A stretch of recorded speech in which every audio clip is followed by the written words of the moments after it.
17 September 2023 रोजी आपण मराठवाडा मुक्तीसंग्राम दिनाचा अमृत महोत्सव साजरा करत आहोत।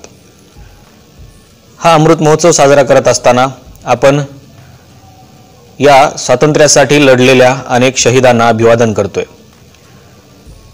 पण स्वातंत्र्याच्या या लढाईमध्ये आंबेडकरी चळवळीचा समावेश होता का, असा प्रश्न मला काही लोकांनी विचारलेला आहे आणि त्यामुळे मी हा व्हिडिओ बनवत आहे। या व्हिडिओला सुरुवात करण्यापूर्वी आपल्या सर्वांना विनंती आहे की कृपया आपण या चॅनलला सबस्क्राइब करावं आणि हा व्हिडिओ जास्तीत जास्त लोकांपर्यंत शेअर करावा। आपल्या सगळ्यांना माहिती आहे की जुलै 1947 मध्ये भारताच्या स्वातंत्र्याचा कायदा ब्रिटिश गव्हर्नमेंटने पास केला आणि 15 ऑगस्ट 1947 पासून त्या दिवसापासून भारत आणि पाकिस्तान अशी दोन राज्ये अस्तित्वात येतील असं या कायद्यात सांगण्यात आलं आणि भारताची फाळणी ही निश्चित झाली।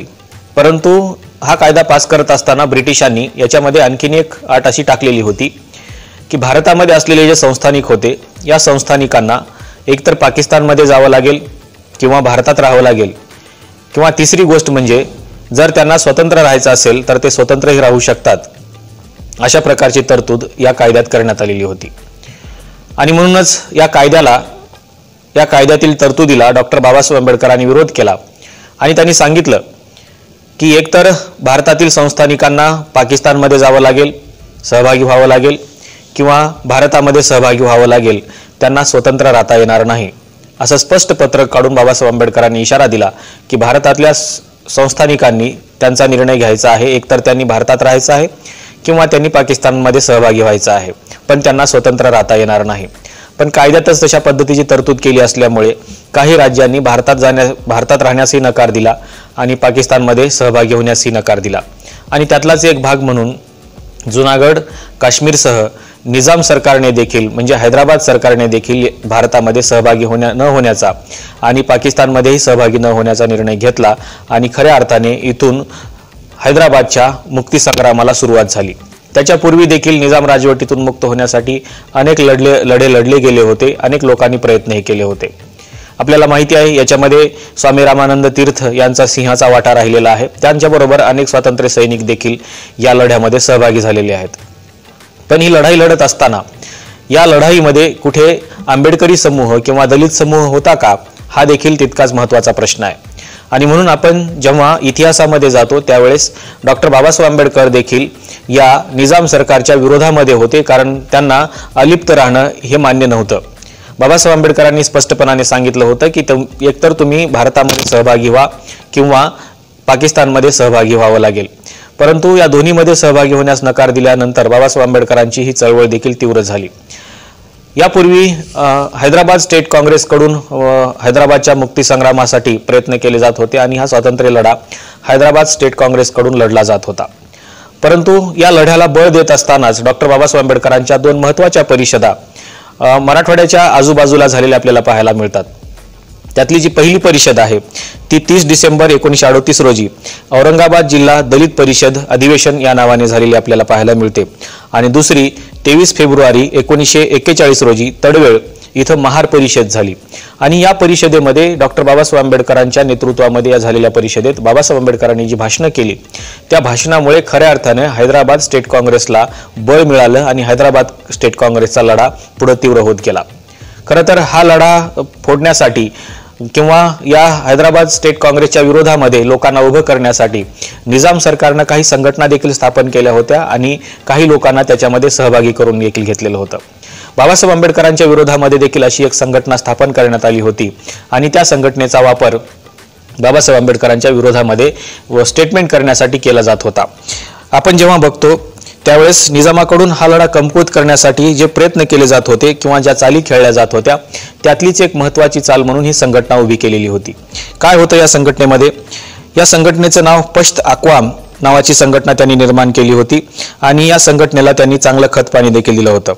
या संघटनेत काही तेलंगणामधल्या दलित नेत्यांना हाताशी धरून चाल खेळली गेली होती, पण डॉक्टर बाबासाहेब आंबेडकरांनी योग्य वेळी यात हस्तक्षेप करून त्यांच्या शेड्यूल्ड कास्ट फेडरेशनच्या स्वातंत्र्य संग्रामाला पूर्ण पाठिंबा आहे असं सांगितलं। नांदेडला शेड्यूल कास्ट फेडरेशन आणि पश्त अक्वामच्या कार्यकर्त्यामध्ये जोरदार संघर्ष देखील झाल्याच्या नोंदी आपल्याला पाहायला मिळतात. दलितांचे आणखी एक भारतीय स्तरावरील जे मोठे नेते होते PN राजभोज यांनीही सिकंदराबाद येथे एक जाहीर सभा घेतली आणि हैदराबाद मुक्ती संग्रामाला आमचा पाठिंबा आहे असं जाहीर केलं. डॉक्टर बाबासाहेब आंबेडकर यांचे हैदराबाद मुक्ती संग्रामाबाबत विचार अगदी स्पष्ट होते. संस्थानातील जनतेला आव्हान करत असताना त्यांनी भारतीय संघ राज्यात सामील व्हावं असं आव्हान केलं. हैदराबाद संस्थान स्वतंत्र म्हणजे भारताच्या विभाजनाची सुरुवात ठरेल असं डॉक्टर बाबासाहेब आंबेडकरांचं म्हणणं होतं. आणि म्हणूनच डॉक्टर बाबासाहेब आंबेडकरांनी ब्रिटिश अधिसत्ता याची चिकित्सा केली आणि 17 जून 1947 रोजी आपल्या विस्तृत निवेदनात त्यांनी संस्थानिक स्वतंत्र राहू शकत नाहीत असं सिद्ध करून दाखवलं. हैदराबाद आणि भारत याची भौगोलिक एकता अविभाज्य आहे, ती हैदराबाद संस्थानाला नष्ट करू देता कामा नये असं डॉक्टर बाबासाहेब आंबेडकरांचं म्हणणं होतं. ते पुढे असंही म्हणतात की निजाम हा शत्रू आहे, त्याची बाजू घेऊ नका. आणि म्हणून त्यांनी 27 नोव्हेंबर 1947 रोजी जाहीरपणे घोषित केलं की भारतात सामील होण्यास नकार देणाऱ्या निजामाला काहीही सहानुभूती दाखवण्याची गरज नाही. निजाम हा भारताचा खरा शत्रू आहे, म्हणून अनुसूचित जातीतील एकाही माणसाने निजामाच्या बाजूने उभं राहू नये असं डॉक्टर बाबासाहेब आंबेडकरांचं म्हणणं होतं. याच अनुषंगाने डॉक्टर बाबासाहेब आंबेडकरांनी अनेक ठिकाणी काही परिषदा देखील घेतल्या. त्यात मकरंदपूर परिषदेचा आपल्याला उल्लेख करता येईल.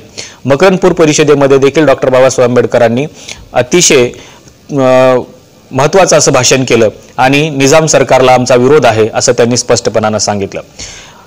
हैदराबाद हा निजामाच्या राजवटीतून मुक्त व्हावा यासाठी डॉक्टर बाबासाहेब आंबेडकर सुरुवातीपासूनच प्रयत्न करत होते आणि त्याचाच एक भाग म्हणून त्यांनी मकरंदपूरला एक परिषद आयोजित केलेली होती. ही परिषद खरं तर त्यांना हैदराबाद स्टेटच्या इलाक्यामध्येच घ्यायची होती, पण निजाम सरकारने त्यांना विरोध केल्यामुळे मराठवाड्याच्या बॉर्डरवर असलेलं जे मकरंदपूर गाव आहे, जे कन्नडमध्ये आहे, तिथं भाऊसाहेब मोरे यांच्या नेतृत्वाखाली ही परिषद घेण्यात आली. या परिषदेमध्ये जर आपण बघितलं तर आपल्या लक्षात येईल की या परिषदेत भाऊसाहेब मोरे, शामराव जाधव, रावकू थोरात, हरिभाऊ नरवडे अशा काही दलित पुढाऱ्यांचा समावेश होता.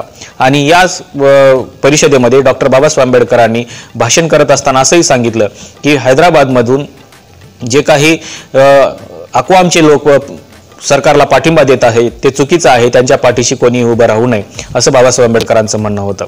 खरं तर हैदराबाद मुक्ती संग्रामामध्ये बाबासाहेब आंबेडकरांचं किंवा त्यांच्या शेड्यूल कास्ट फेडरेशनचं काही योगदान आहे का याच्यावरती स्पष्टपणानं बोललं जात नाही. पण खऱ्या अर्थानं जर आपण संदर्भ तपासले तर महत्त्वाची भूमिका डॉक्टर बाबासाहेब आंबेडकरांची आणि त्यांच्या अनुयायाची हैदराबाद मुक्ती संग्रामामध्ये राहिलेली आहे.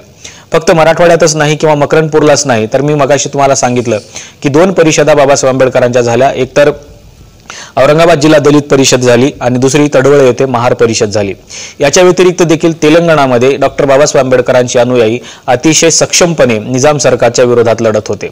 याचे काही रेकॉर्ड, याचे काही दस्तावेज देखील आपल्याला सापडतात.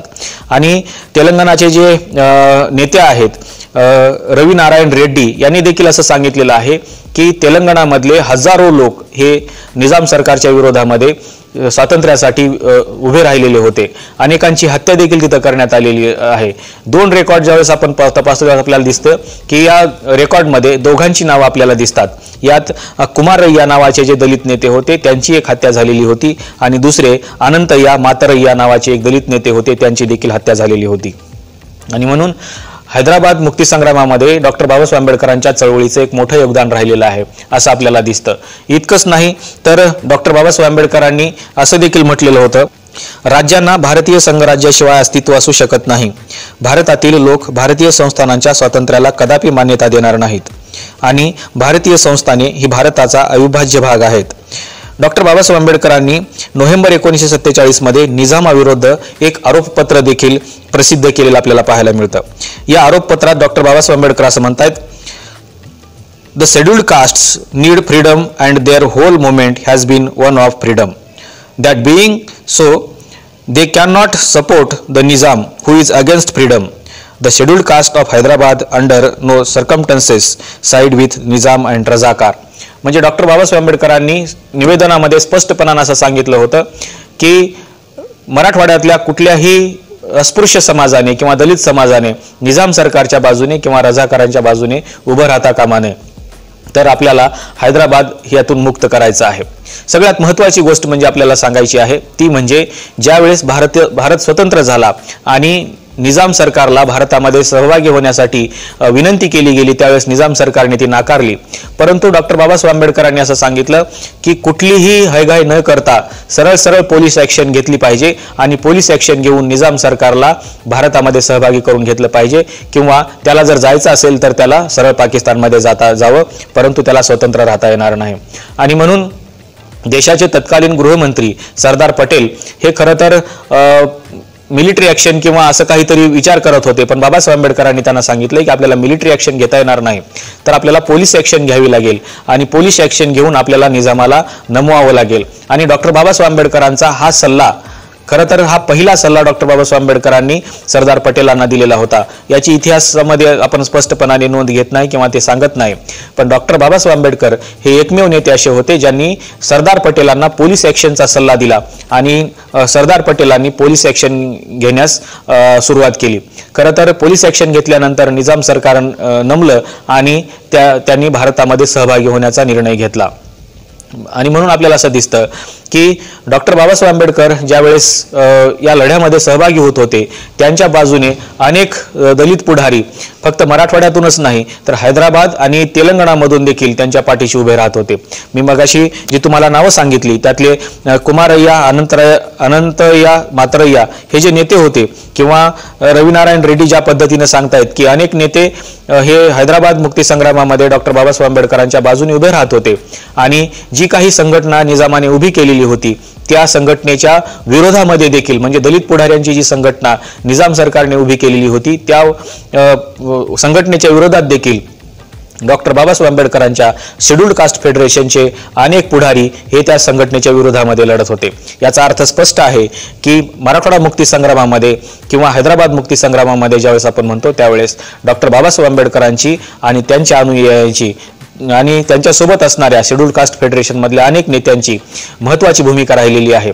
याच परिस्थितीमध्ये डॉक्टर बाबासाहेब आंबेडकरांनी जनतामध्ये अनेक संदर्भ असे लिहिलेले आहेत की काही हिंदू पुढारीच हे निजामाच्या बाजूने उभे राहिलेले होते आणि म्हणून आपल्याला पाहायला मिळतं की 1930-31च्या गोलमेज परिषदेनंतर जे राजा मुंजे करार झाला, या करारावर देखील डॉक्टर बाबासाहेब आंबेडकरांनी सडकून टीका केलेली आहे।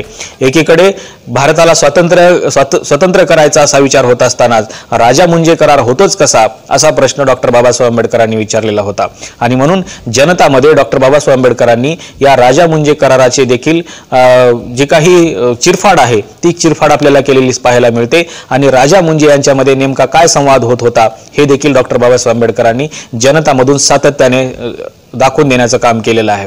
आणि म्हणून डॉक्टर बाबासाहेब आंबेडकरांची भूमिका ही हैदराबाद मुक्ती संग्रामामध्ये किंवा आपण ज्याला मराठवाडा मुक्ती संग्राम असं म्हणतो याच्यामध्ये महत्त्वाची राहिलेली आहे। डॉक्टर बाबासाहेब आंबेडकरांबरोबरच राजभोज असतील किंवा इतर जे काही नेते असतील शेड्यूल्ड कास्ट फेडरेशनचे, त्यांची देखील महत्त्वाची भूमिका राहिलेली आहे। आणि म्हणून हैदराबाद मुक्ती संग्राम दिन साजरा करत असताना आपल्याला डॉक्टर बाबासाहेब आंबेडकर, त्यांची शेड्यूल्ड कास्ट फेडरेशन आणि जे काही दलित पुढारी हैदराबाद मुक्ती संग्रामाच्या बाजूने लढत होते आणि हैदराबाद स्टेट काँग्रेसला स्वातंत्र्याच्या लढ्यासाठी बळ देत होते, त्यांना देखील आपल्याला विसरता येणार नाही। यातले काही संदर्भ जर आपल्याकडे असतील तर ते निश्चितपणाने आपण सांगितले पाहिजे आणि हा व्हिडिओ कसा वाटला याबद्दल आम्हाला या कमेंट बॉक्समध्ये देखील आपण सांगायला विसरू नका। आजच्या व्हिडिओमध्ये इथंच थांबूया। या व्हिडिओला जास्तीत जास्त शेअर करा, या चॅनलला सबस्क्राईब करा। आपण आजच्या व्हिडिओमध्ये इथंच थांबूया। असेच काही संदर्भ घेऊन आपण सातत्याने या चॅनलवरती भेटत राहू। तोपर्यंत धन्यवाद। जय भीम।